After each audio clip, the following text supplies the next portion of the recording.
All right, guys, we are going to be reacting to American. This is Moscow, Russia. I think I know who is this guy is. I used to listen to him. Henkel, his name is something like that. He's a American political analyst. He has like a podcast and Rumble on YouTube. We're going to react to this and see what is his opinion. Let's jump in. This is our first in real life IRL video that we are recording here, and we're going to start off at a pretty interesting place. So this behind me, you can follow me. We got our amazing camera woman Nelly here. She's going to be joining us in this journey. This behind me is a Joseph Stalin statue. He's in Red Square. He is adorned by all these workers and families and children in Red Square. The original statue had a lot of depictions of the hero cities of the Soviet Union during World War II. They did not add those back in, so it's a little bit more of a simplified version of the original statue and artwork, but still, nonetheless, stunning. Now, this is not a new statue, actually. This statue was first put into this very metro in 1950. It was removed in 1966 during the de-Stalinization drive led by Khrushchev when they were lying about the legacy of Stalin. Now it's back, right around the Victory Day celebrations. I believe on May 15th it was placed back up here. There is a re-Stalinization effort going on inside of Moscow, inside of Russia. In fact, for a brief period of time during the Victory Day celebrations in 2025, they actually, I believe for a single day, they renamed the town Stalingrad back to Stalingrad. So this behind me, as you can see, was built in 1950. It is a testament to Stalin's life, legacy, and the victory over fascism in World War II. It's incredible to see you have Lenin's face up there on the Soviets banner. And we're about to head into the Taganskaya metro.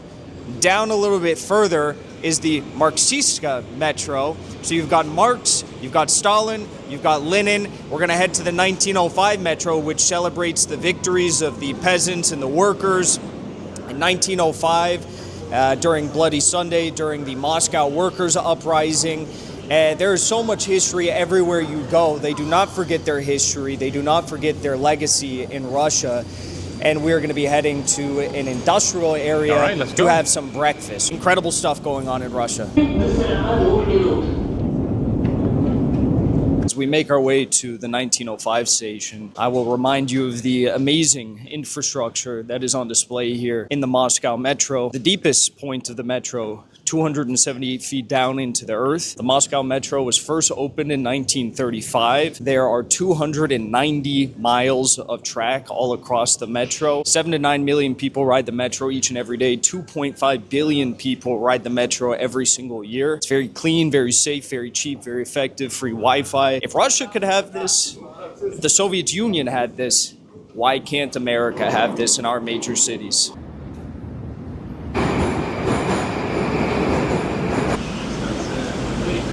So here you can see the new trains that were implemented, I think, several years ago. And as you can see, they are very quiet, not so loud as previous ones. They're very new, very modern, and Russian people were very happy with these changes.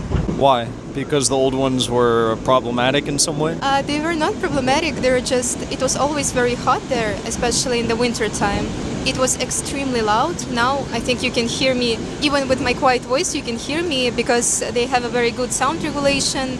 They just look very nice. They are very clean, as you can see.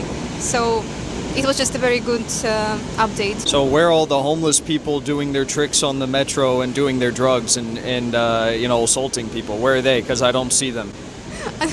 Luckily, we don't have these people here. As you can see, I think we can even drive to the other parts of Moscow, I mean out of the center, and all metro stations are absolutely clean. There is no homeless people even in the nighttime. Even at the nighttime, everything is very safe, and people can just use metro even at 1 a.m., 2 a.m. So, wow.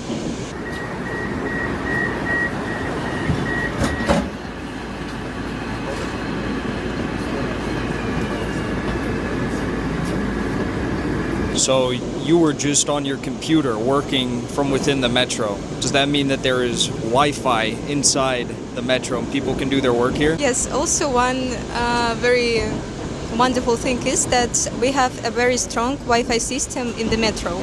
So that's crazy. you can join. Yo, that's crazy. New York City cannot even pull that off, man. Every time that the metro goes underground, no Wi-Fi. No Wi-Fi. You have no Wi-Fi. This connection with any device that you have, phone, computer, and it works in each station of Moscow Metro. So yeah, it's very useful. How much does it cost to take one ride on the Moscow Metro? I understand it's a lot cheaper than going by taxi or something, and it's much nicer than walking because it's a big city, biggest city in Europe. How cheap is it? I think 2 years ago, metro was, I think, like 40 or 50 rubles. That was less than 100 ruble, and people were very happy with that. Now prices are a little bit higher. They are around 70 rubles, which is still less than 100 ruble.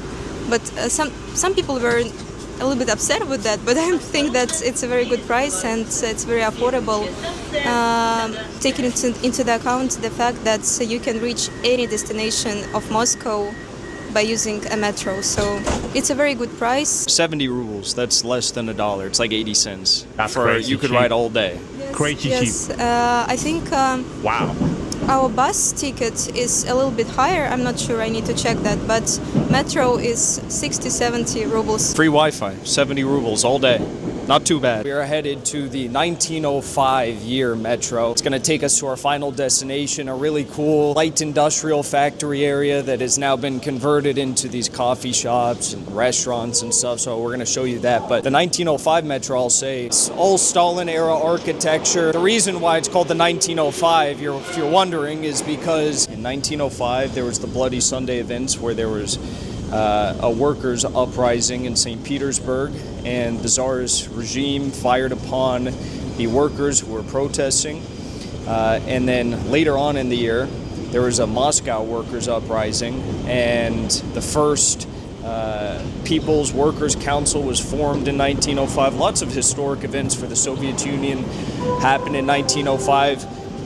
Historians dub it as kind of like the prelude or the dress rehearsal to the 1917 revolution. What is your favorite season in Russia? Because right now it's Winter. autumn, it's the end of autumn, it's pretty cold. What's your favorite season? I think that my favorite season is, I think, spring, because everything turns very romantic after very cold and nasty That is an interesting answer. Spring, because everything turns romantic. February, and everyone are really waiting for this season. So during the springtime, everyone are coming out. Everyone are so happy that the weather is so good finally after this very long. As you know, in Russia, winter is really long, and people get so tired. So definitely spring, because everything is so beautiful and the good weather is finally coming to Moscow. One thing I've definitely noticed being in Moscow is that everyone here dresses very nice. Very nice, You know, yeah. there's a very professional Very nice. atmosphere, very nice atmosphere to the restaurants and the places you go, the stores. But everyone dresses like very nice here. It's very respectable. There's no crazy blue-haired freaks anywhere. Maybe in St. Petersburg, there's a few, but not too many here. We reacted to St. Petersburg. And that's something that I noticed, that they're a little bit more into that Western culture stuff, man. Like, y'all need to keep an eye on St. Petersburg. It's a big difference between here and America. We are here at the end of our journey. We are at the Zvenigorodskaya industrial district, although there's not much industry going on here anymore. This is a former industrial district. It's very vibrant with a lot of light industry in the 1930s. The building behind me, the blue one, was built in 1914, but a lot of this brickwork you see here, this was done in the late 1920s, 1930s, 1940s, lots of light industry, as I said, in this whole area. Now, it's been converted into a really vibrant epicenter of restaurants, cafes, storefronts, co-working spaces. He's liking that, huh? And you come here on the weekends, it's filled with families, it's filled with people, bustling all across. Very We're feminine. here on a weekday, so not too much going on. The restaurant that we're about to go into, Pechorin, is crowded as hell. I mean, everyone's in there. It's one of the best restaurant places, breakfast places in all of Moscow. This is what America could do. You look at our deindustrialized cities all across the Midwest, the Rust Belt, in particular Michigan. Wisconsin. Why are we doing this? Why are we deciding to fill our streets with homeless people, with drugs, with crime, when we could instead do what they've done here Obviously, it took them a long time. A lot of these factory areas, a lot of these industry areas, they began to dilapidate in the 1960s and onward, and they didn't start redeveloping them really until the 2010s. This one that we're standing in the middle of right now actually wasn't even developed till I think really this year, the past few years, because you walk around, a lot of the restaurants are still moving furniture in. They don't have a whole lot going on here yet, but a number of cafes are open, number of restaurants are already open, some co-working spaces, as I mentioned.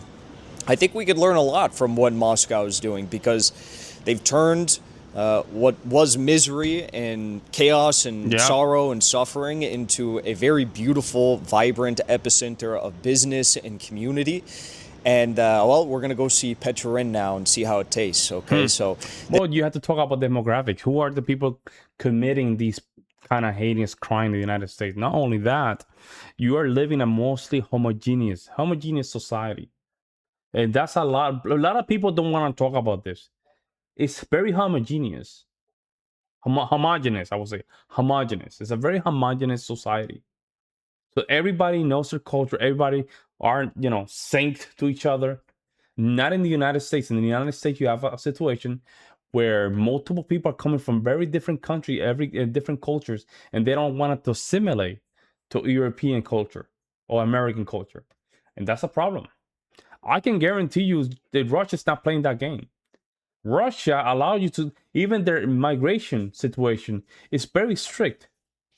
So even you coming to Russia, being a person that is probably a very good asset to Russia, you still have to go through a very extensive process to just even be allowed to go in. And people don't understand that. This is nearing the end of our video. I hope you all enjoyed. Be sure to drop a like, subscribe, do all the things that the YouTubers ask you to do, and we're going to go check it out. Wow. It's very nice here. I like it a lot. Very nice. I don't know what this perspective is that people in America have of Russia. I think for the most part it's a skewed perspective. But the restaurants here, I mean, these are like Michelin star restaurants all over the place. They do have a lot of Michelin star restaurants, actually. Obviously, with sanctions now, no new Michelin stars are being added to the list. But very nice places everywhere you go. And this is one of hundreds and hundreds that you see going across Moscow, Petersburg. We've been to Vladivostok. Of course, I've been to many other cities, Nizhny Novgorod. And we got some tea here. We got some espresso. Very nice ceramics. And I love it. The food here is the best part, though, so wait for that. Our food has arrived. What do you think? I think it's amazing. She's so quiet. I think it looks amazing. I got some Turkish dish. It's Turkish eggs, assortment of really good spices and whatnot, and some, I don't even know what most of this is. Nelly got some sort of a shakshuka, it looks like almost, but it's not. What is this called? This is glazunia, but I think that nothing will beat Jackson's dish. And then this is my favorite part. We got the homemade croissants because they do all the bakery stuff here. We got homemade jam, homemade butter. The butter's so good. It has so much salt on it. They even gave us these complimentary little filtered coffee. What is this? Some coffee taster thing. Ellie doesn't like coffee, so she didn't like it, but I love it a lot. Anyways, it looks very good. Thumbs up. Good? Okay. Nothing like some eggs to start off the day. Wow. The spices are so good. Look at, I sound like Anthony Bourdain. I'm a food connoisseur now. I should abandon the live streaming and just do food reviews in Russia and around the world. Wow. Sorry 10 out of 10. If you're in Moscow, don't bother with the what's the Stars coffee? Don't go there. Come here. I don't know why people go there. People want to compare it to Starbucks. Look, it's just as bad as the Starbucks in America. Don't go there. Come to somewhere nice. Come to somewhere more local. I mean, everything is kind of local in Russia right now due to the sanctions, I guess. But this is much better. Much better bang for your buck. The espresso is fantastic. The vibe is fantastic. The one thing I've got to say about Russia is everywhere you go, the customer service is absolutely amazing. You go in, they take your coat, they make sure you have everything you need. Not too often, but enough to the point where you're not going to be missing them. and answer any questions you have. Most people speak a little bit of English, and if they don't, just use Translate. It's not that hard. So I feel like a lot of people, when they come to Moscow, these YouTubers, they're like, it's so scary. What's gonna Who said that? Who said that it's very scary? I haven't watched one. happen to me? But the truth is, it's very safe. The truth is also, there's more to Moscow than just going to a grocery store or McDonald's. Vkusnoy Tochka. We will be going to that. I will be showing you and giving you my honest opinions about the Russian McDonald's. But there's very nice places everywhere, as you just saw. And honestly, I hope when more people come to Moscow, or as I continue to do these videos, I'm going to show you a side of Moscow that no one else is showing you. I got some really cool things planned. I'm not going to give away any of my secrets yet, secrets of the trade, but I think that you're going to like what we have to showcase here on this channel. Also, got some exciting trips planned very soon, so you're going to see not just Moscow, you're going to see my other trips and travels across the world. I know we got... Shout out to him, man. He's a great... Let me see what they... Yeah, Jackson Hinkle, official. Yeah, this is very good, man. Shout out to him. Shout out to him. He's doing a very good job. He's a journalist. He do a very good job as well. And what do you guys think? I think yeah, some of the stuff is true where it comes down to the tensions. I think it's a great opportunity to just Russia to just step up the game and just build more local economy and just incentivize individuals making more of their own resources. I think that's how they're gonna really get ahead when it comes down to this.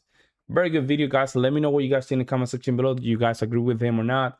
Do you agree that there's some videos on YouTube portraying as Russia as bad, I guess? Let me know what you guys think, guys. I will see you in the next one.